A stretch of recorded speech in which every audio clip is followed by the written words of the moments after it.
It's 1914 and war has broken out in Europe. Wait, where the fuck is this? This is 1914. It's planet Earth, llama. Oh, that sounds just boring. Llama, it's history. Pay attention. Okay, I'll pretend I can look like I pay attention, but I don't really want to. This just looks shitty. It is, but it's important. You're gonna like it. Just hang in there. As a British Dominion, Canada was automatically at war. Why? Because we're part of the British Commonwealth. Men enlist by the thousands. As to our duty, all are agreed we stand shoulder to shoulder with Britain and the other British dominions in this quarrel. Canadian industry quickly retools for wartime production. What is she doing? She's making weapons for war. I thought women weren't allowed to work then. Women worked. Lots of women worked. Women made weapons during the war. Oh, okay. Like bombs and stuff? Yeah, all the bombs were made by women. Go figure. That's a shock. I know. There's something so cathartic about that. A patriotic fervor sweeps the nation. Hey, you. Hey, who? That guy right there. Who's that guy? That guy right there. See that guy? What did they want with him? He's just a guy walking down the street.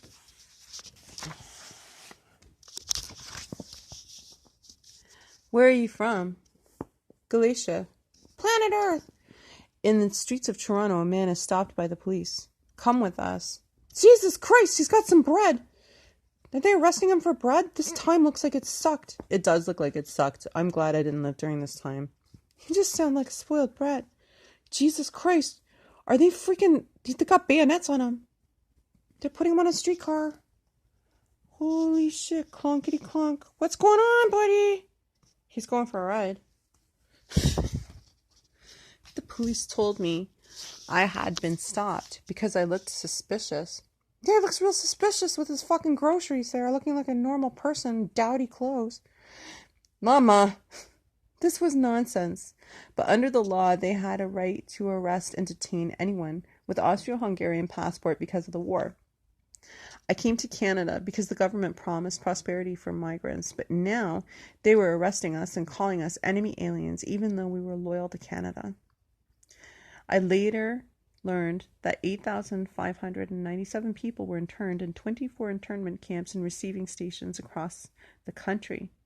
Another 80,000 people were forced to register with the police and report to them regularly. What the fuck? Why? Because we were considered enemy aliens. Why is that? Because they were at war with these countries, right? So, just in case someone turned out to be a spy. Kind of like in Gaijin. Oh, okay. The majority of us were Ukrainian.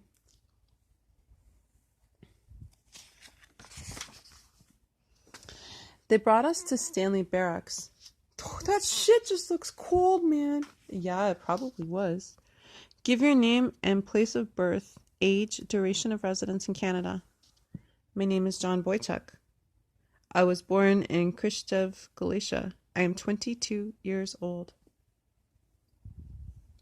On the 23rd of December, they marched us to the train. Where are we going? Yeah, where the fuck are we going? We're about to find out, Mama. Just relax. I knew you'd get interested.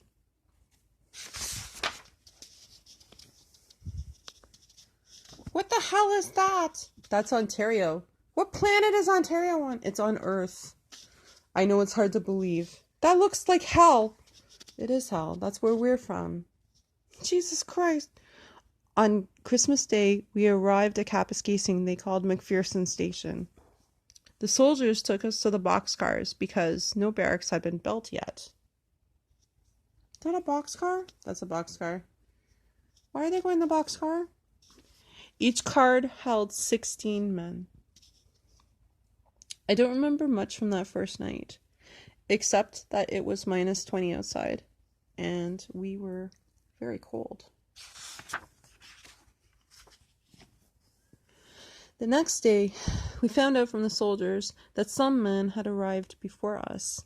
They were already building 2 camps, one for them and one for us. My group was tasked with building the 3rd camp. Take some axes and get to work, boys. The work was brutal and exploitative. We worked hard. The sweat rolled down our necks, only to turn chill. We were cold and hungry. Wait a second. That looks like your Dijo. It does look like Dijo Tomask. I'm really like, I'm happily surprised that he has his 15 minutes of fame and he made it into this book. This is pretty fucking cool, man. Jesus Christ. Doesn't he look like the dude from like Rob Zombie's 31? There's a lot of Rob Zombie 31 elements in here. I'm actually going to put it into the soundtrack. You making a soundtrack for this? Yes, in my mind. Of course you are. We were forced to work from morning until night, and we didn't understand why. A few men tried to resist. Many more of us chose to work as slowly as possible. That's a good idea. Just pace yourselves. Faster. Yes, sir. Okay, maybe not. It didn't do much, but it helped us feel better about the circumstances. What is he doing? I don't know. Looks like he's doing something like rebellious. Maybe. My group wasn't alone in questioning the forced labor in the camp. At the beginning of February 1915, about 100 Turks arrived from Toronto. Get some axes from the tool house and get to work. Ridiculous. We refuse. What is ridiculous? It's we refuse. We didn't come here to work. We had work in Toronto. Quiet. These are orders from Ottawa. We gave you clothing. This costs big money. Here's what we think of your clothing. Oh no, shipwood. Bow chicka wow wow. Oh my gosh. Oh my gosh. Oh no, they didn't. Oh yeah, they totally all just did. They're in their underwear on the ice. That's a protest. Born to be alive. Shh. Put your clothes back on and we'll figure something out. It's getting hot and bothered, man. I think that was the point. No. She's like the opposite of a Turkish bath. Yep. Oh wait, they're getting dressed. Out on the ice. Holy shit, they're going for a little run, aren't they? Well, they're getting worked over. Oh, fuck. This went on all day. Buddy just did a slip and slide. Get up, you sons of bitches. Oh shit, does that guy got a club? It looks like a bat. Maybe it's a billy club. The men were freezing and tired. They wouldn't last much longer. By dinner time, everyone had agreed to go back to work. This place sucks. Yeah. Not all internees were so defiant. For example, a few of us noticed that our food got worse after the arrival of some German, Hungarian men. What happens? Your friend over there told us you never ate so well in the old country. Traitor. That traitor. What the hell's that? Looks like a toilet. That's their food. New food meant that some men began developing gastrointestinus because they couldn't properly digest the meat. What does that mean? Just gross. They were sent to the doctor and they were all got the same advice and the same medicine. Laxatives. Oh shit, son, that's disgusting. So they wouldn't change the food? No, they just gave them laxatives. They did the cheapest thing they could. That's Ontario for you. Yes, it is. To pass the time, we like to recite poetry. Taras Shevchenko was a favorite. Dear God, calamity again. It was so peaceful and serene. We but began to break the chains that bind our folk in slavery. When halt, again the people's blood is streaming, like rapacious dogs. Is this guy like a Gaylord or something? Lama, you can't say Gaylord. I didn't mean it like that. He sounds like a Gaylord. He's not a Gaylord. He's Ukrainian. They're very committed to education and reading. That's why you sound like a Gaylord. I am a Gaylord. You mean you're gay? No, I'm a Gaylord. There's something different about that. It's gayer than gay. About a bone of royal thugs are at each other's throat again. What the fuck is going on? They're just beating them up. Why? Because they're worried that they might be planning like something. It was important to maintain the normalcy of it in our lives. One day, a group of us addressed the commandment. We need a priest. No, you don't. To say mass and take confession. Fine. We were soon disappointed because we learned the piece was French. Can you read that?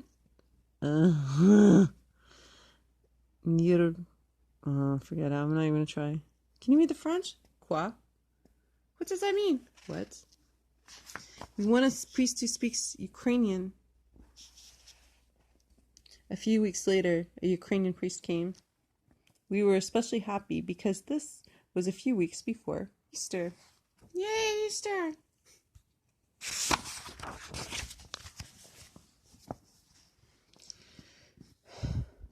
You have a half-day holiday to go to confession.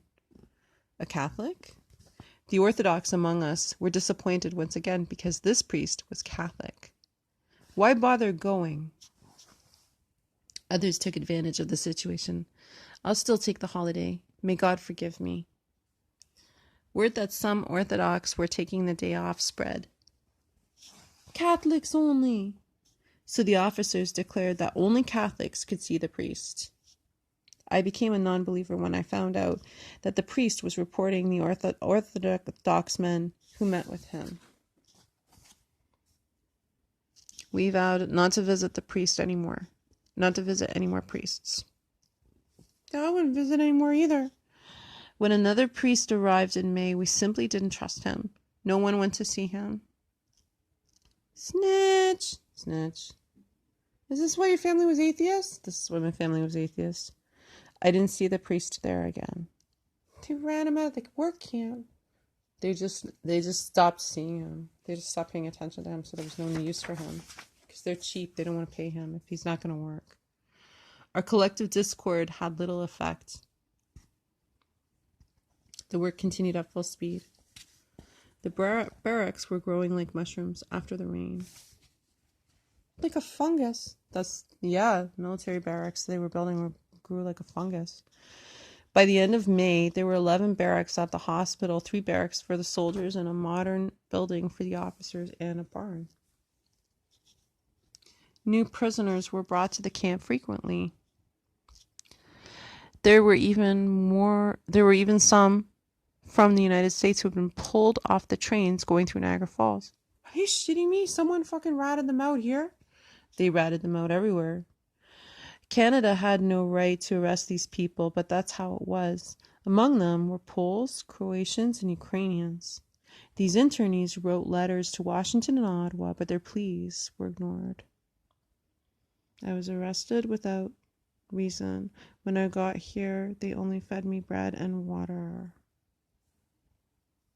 Dear John. Yeah, I think someone wanted a divorce from the work camp. The most vocal was a Croatian man named Frank. He was about 30 years old and weighed about 200 pounds. Nee, I don't even live in this country. You kidnapped me off the American train. You must work. This operation costs lots of money. Frank was locked in a shack for his insubordination. He soon began a hunger strike. Like Bobby Sands? Very much like Bobby Sands. On the 3rd day, he was force-fed. But as soon as he was left alone, he put his fingers down his throat and threw up. Why would he do that? Because he wanted to die. He couldn't throw up everything, which is the only reason he survived. In the summer of 1915, the Croatians from America were released at the behest of the Croatian Association, including Frank. He was so weak he had to be carried to the train like a small child. That's fucking horrible. Yep. Frank was relatively lucky. He made it out alive. In total, 32 men died in Kapuskasing. Is that where your Jito was interned? That's exactly where my Jito was interned. All died of so-called natural causes, but there was no doubt they died because of their incarceration. My friend, Fredko Prokop, a Ukrainian, died of spinal meningitis June 1st, 1915. The guards were decent about letting us pay our respects. I later learned that in November of 1918, 17 men died in the span of 8 days. They died just as the war was ending.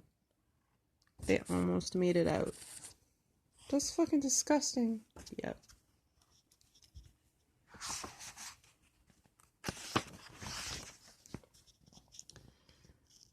To keep the rats down, we were allowed 1 cat per bunk. Meow meows. Meow meows. Now the story gets happy. Yeah, this is actually a fun part of the story. But the cats became more than just an effective rodent control. The other animals were not allowed, but I heard rumors that Karl Walters, a German internee, was keeping a white mouse and a snake in his bunk. Walters had previously been held at Fort Henry. He told us that he had been allowed to domesticate 2 bear cubs while in the camp, Fritz and Fanny. That is so cute. I know. That's pretty cool, eh? Someone can do that in the middle of a war camp. You know, that's a very positive way to deal with things. As the car continued, industries had a labor shortage. In the beginning of 1916, agents from various companies came to look for workers in the camps. Hundreds of men were selected to go to various places in eastern Canada. Many remained at the camp, including me. At first I was upset, but then things in the camp started changing. Upon orders from Ottawa, you have been relieved from work. We honestly thought that things would be different now. Austria knows about us and is looking out for us. Is there a cat on the blackboard? Yeah, there's a cat on the blackboard. The commandant even agreed to let us set up a little school for ourselves, which we taught each other English and math. We were very happy with this. But things soon returned to the way they had been before. Change of plans. Grab the axes. We need you to cut down some trees. I thought you said that we didn't have to work anymore. Commandment's orders. I'm not doing this again. Oh, yes, you are, bud. Free labor. Well, they did have to feed them crap. And laxatives. One by one, we were brought before the commandment. Will you obey me? If you tell me to jump in the water, am I supposed to jump in the water? Answer yes or no. We all said no, so we were taken back to the island. I'm going to break your mind, island. Pretty much. They took our hats, shoes, and blankets, and we had to sleep on bare boards. Talking was forbidden. 6 soldiers with bayonets stood guard. Jesus shit. The officers were right. We were learning just how persuasive the new commandment could be. That's cold. To make matters worse, there was nothing to eat or drink. They had thrown all our food in the river. Son of a bitch! Some men got creative one day. Nikolai Witka said he had to go to the washroom. When he came close to the river, he fell in the water, but the soldiers grabbed him just as he was wetting his whiskers. Sucks! At dinner time, the commandant came to see us. Poor guy. Oh, I must be so thirsty. Have you had enough? Will you obey me? No. This is fucking scary, dude. What the fuck is wrong with these guys? Well, they were being worked to death and they were dying from it, so they might as well die protesting their conditions. You know, they say that those who don't stand for something will fall for anything.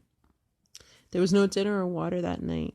The next morning, we were brought before the commandant again. 2 men broke, pledging their allegiance to him.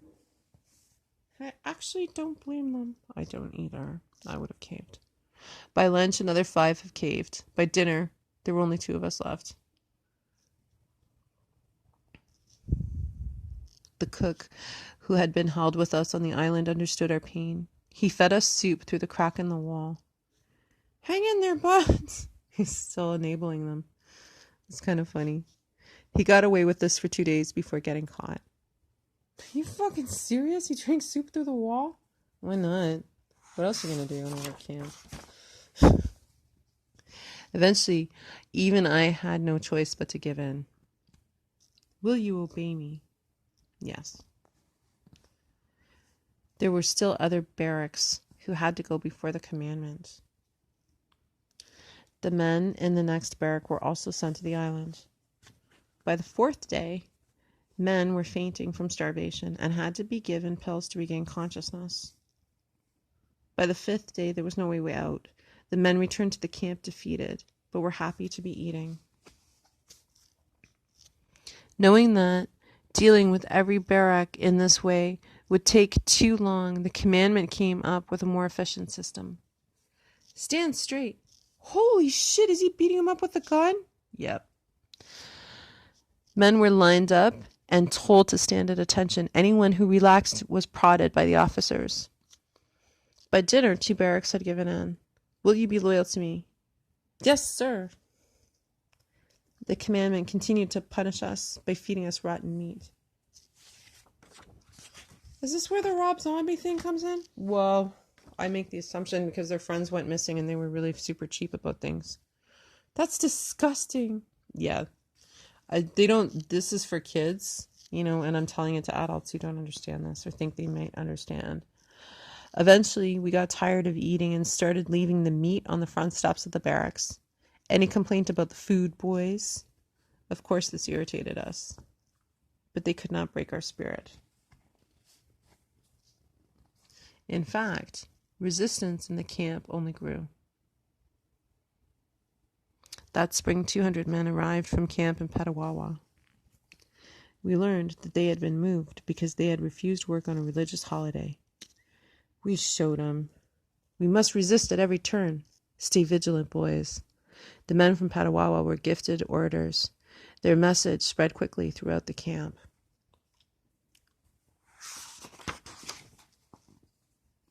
Soon enough, hundreds of men were refusing to work. We are being tortured here. This is slavery. The commandant did not take too kindly to this. He retaliated against us quickly and violently. Boom! Don't let them get out of control. Back down. Oh shit, bud, what's going on? But we decided to fight back. Oh shit, did they just turn over a cart? Yeah, why not? They're starting a war in the camp. Jesus Christ. They're dumping shit. They're at gunpoint. Just when the tide had turned in our favor, the guards opened fire. Oh fuck, get down, duck. Plow, plow, plow, plow, plow. This was the biggest riot I had witnessed in the camp. 12 men were injured that day. I've been hit. The riot reminded us that we were not free men.